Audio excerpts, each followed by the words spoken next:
If you haven't done a systematic review, you don't understand how, like, every day you're working on a systematic review, you're making some decision.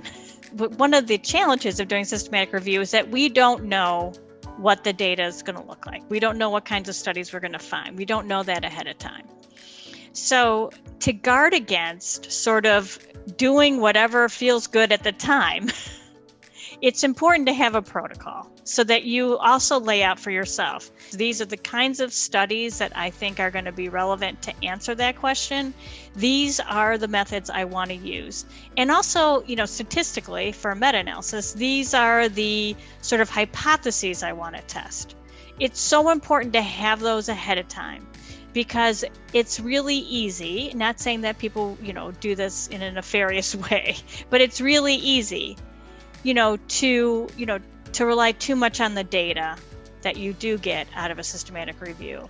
So the concept of a protocol, is a well-structured, well-detailed statement of a research question, a methodology, and an analytic plan that is pre-approved for publication. It serves sort of as an accountability for making sure that you followed your own procedures, you answered the question you began with, and that you're not fishing around for results in the data.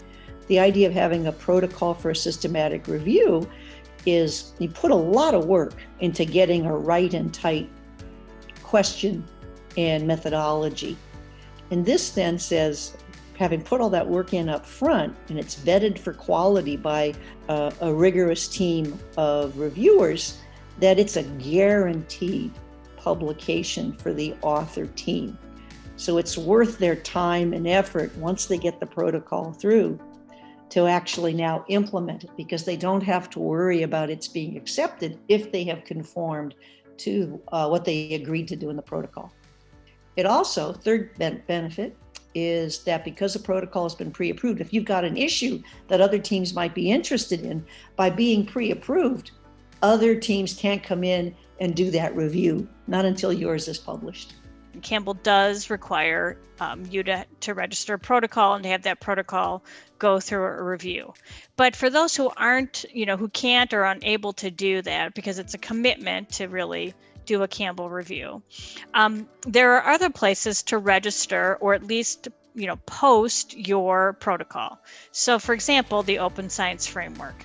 A lot of my colleagues have been using that. That is a place to post their protocols and have them live there, so that when the review is finalized, we can say, point to where the protocol is, and then also highlight in the final review all the things that you wanted to do but couldn't do because the data wasn't there.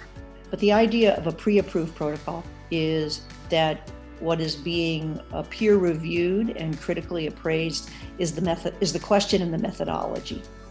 And in that way, whatever is found by the team reflect a well-designed plan and are meaningful because they haven't been skewed by whether or not the results went as intended. So it's a more accurate representation of what the findings in research are.